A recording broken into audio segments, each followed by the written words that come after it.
recording 2.0 of the single family residential listing input form for you today to give some more detail on some of the boxes that have had questions of me recently.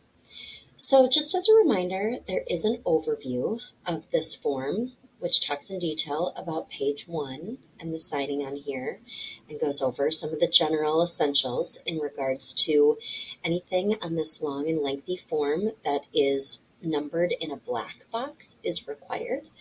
Anything that's in a black oval box would be required if you are doing a comparable sold, and the white boxes are not required but very helpful. It's important that the listing contract start date and the listing contract end date are the exact same as what you have on your listing agreement. This is something that your sellers will sign and that you also will sign. So going down to some of the key questions would be related here, starting at tax information. Every property in the state of Minnesota has a property ID number. So you would write that in box number 240. You get that information from the county website of the county that you're in. It's possible that the property might have multiple ID numbers. This is very common in a condo building, for example, where the condo has one ID number and then the parking space has another ID number. It might also be the case if a house was built on 2 lots or if a house is being sold with a second lot.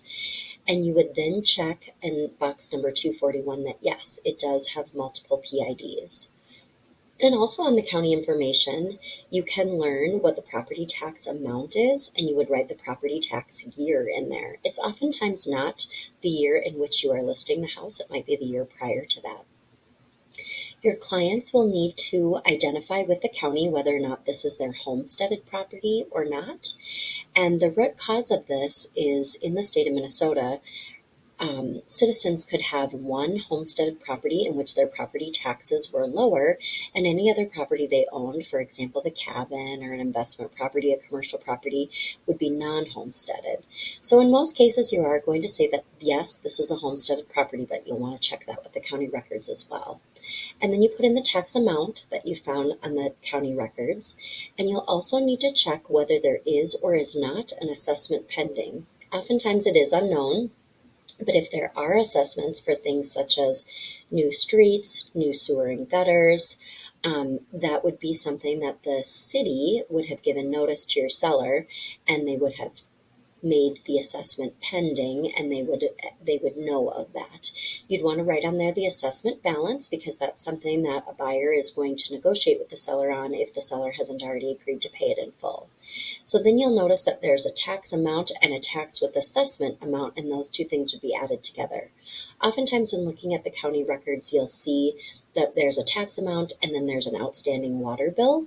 So that would be an assessment and a tax with assessment total there. The legal description is usually a lot and a block and a subdivision name. Some legal descriptions can be very, very lengthy, so just copy and paste what you find on the county's website. If there is a second or third property ID number, you would actually write in that property ID in boxes 249 and 250. So going on down then, of course, you write in the list price and the list date and the expiration date as well, which should match up here for when the listing contract starts and when the listing contract ends. And then when it comes to buyer broker compensation, our office policy is that we always pay out to the cooperating realtor representing a buyer 2.7%. There are some areas in outlying Minnesota or situations we're working with an investor and we've given you prior approval that you can lower the compensation, that it could be something other than 2.7%, but as a standard, please get in the habit of on line 263 putting 2.7 in the buyer broker comp. As you can see, there might be a subagent compensation only in Wisconsin. There might be a facilitator compensation only in Minnesota. And if you have prearranged in your listing contract with the seller that you would adjust the compensation if Keller Williams represented the buyer, that's called a variable rate compensation, and you absolutely must have that checked on here for full disclosure to all the other agents so they can see that on the MLS. The listing office number and the listing agent ID will auto-populate in, but if you want to have a co-listing agent, if this is someone that you're working with on it, it doesn't have to be within our brokerage, it can be outside of our brokerage as well. So going down further then, I want to touch on some things when it comes to boxes 300 through 314. If you know that this property is in foreclosure, you must disclose that with the checkbox for yes here. If they are unsure of it, you could say not disclosed, and in most cases you are going to say no, it is not in foreclosure. In most cases you are therefore going to say no, it is not lender owned, but there is a possibility if someone purchased their house for more than the current market will allow them to sell it for, that they would be entering into a short sale situation, which means they're making a sale, but they're short of what their mortgage balance is. So if in doing your net sheet you determine that this might be a short sale, you absolutely have to check yes there. You also have to disclose if the seller of the property is a licensed real estate agent, so you would check yes or no there. And you also need to describe whether this is a property that you can live in all year round, or if it's just a seasonal property, which might be a cabin or something in outstate Minnesota. If the property is a rental property, there are some cities, and you'll want to check with the individual city that you're in, that require a rental license on the property. So most cases you're going to say that there is not a rental license there, but if you're in some cities and it's a rental property, you would want to disclose that yes, you do, the seller does have a rental license and it will be required. Those licenses are for things like Airbnbs, short-term leases, or just a standard lease. It is rare, but a property can be listed on the MLS with an announcement that it is going to be sold at auction. So in most cases, you'll check no, that it is not going to be sold at auction, but you would check yes if that were the situation. And then you would give a little bit more information about the auction date, the auction type, who the auctioneer is with a license number, if there's a buyer's premium, and so forth. Now, you see this most often in condominiums in travel destinations. So perhaps you're listing something in northern Minnesota or along the river where it's a condo and a condo building, but you actually have fractional ownership of the space and the shared spaces. And so you would then check yes if it were a fractional ownership, but in most cases you're going to check no, that it is not fractional. And therefore then percent ownership, you only have to fill in 314 if you've checked yes on fractional ownership on 313. Other things that are related to specific types of properties. So are you listing a model or a spec in a new construction development? And if so, optionally here you would list out the builder's name and information on the house when they project to have the home completed, where the model is that they can take a look at. As you know, we do have to allow our sellers to choose whether or not we allow to have their listing on the internet with their address and those auto valuations, which is like a Zillow's estimate, and also consumer comment. So matching exactly what they've selected on their listing agreement, you would then check those appropriate boxes there. In the financial section, if this is a property that's a part of an association, you'll want to write what the association fee is, and is that monthly, which is most often, or is it something that's quarterly or annually? And then what will the new homeowner find as benefits of being in that association? Is there outside maintenance? Is there lawn care and snow removal?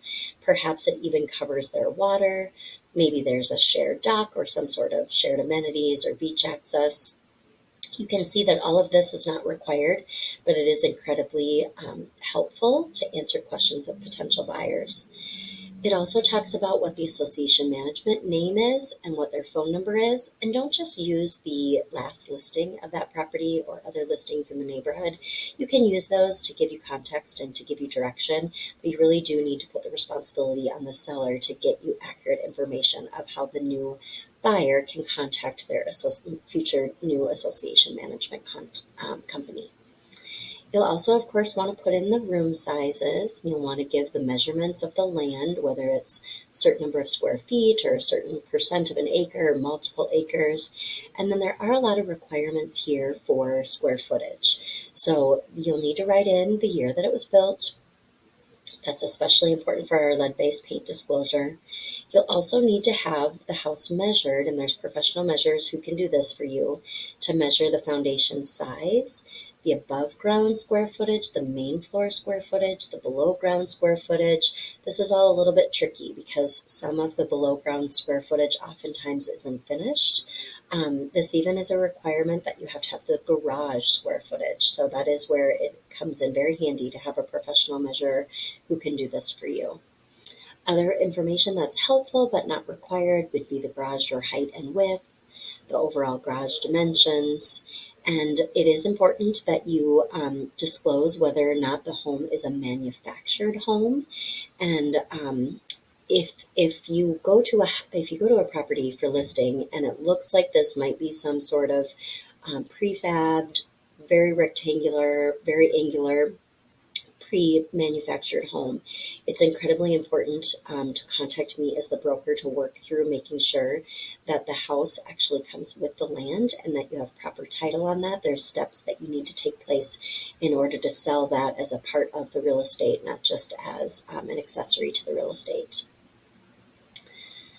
A lot of other optional information here, talking about what type of heating there is, what type of basement there is. I'm sorry, I said optional, but lots of required information here. What is the zoning on the property? What's the type of driveway and parking spaces? Are you connected to city water and sewer? And if not, is it a shared system? Is it an individual system? This is a lot of optional information here, talking about what appliances are in the home, what types of amenities might be in the unit if it's a condo or a townhome. What's the dining like? What are the bathrooms like? What are the construction materials that were used? Are there fences? So on and so forth. So lots and lots of optional here, including waterfront information, shared amenities. If it happens to be a hobby farm, what type of soil does it have? What type of topography does it have? Then I do encourage you to fill out very thorough agent remarks, which are different from the public remarks.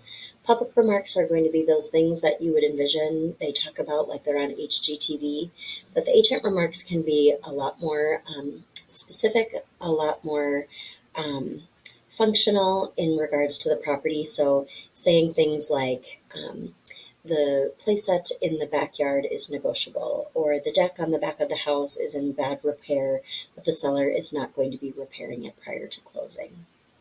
If there are any financial remarks that you'd like to make, you can place that in the very bottom section, but it's incredibly important that you don't use this for any type of marketing or promotional intentions. So you wouldn't put in there like this lender is offering a 2-1 buy down or special incentives received if you close with XYZ title company. But there may be some remarks that you want to put in there in regards to financial remarks in regards to if, for example, the condo or the townhome building was not FHA approved, or if there's something there related to the home builder and it was some sort of construction financing. So I hope this 2.0 has given you a little bit more detail on some of the trickier sections of the listing input form, and have a good day.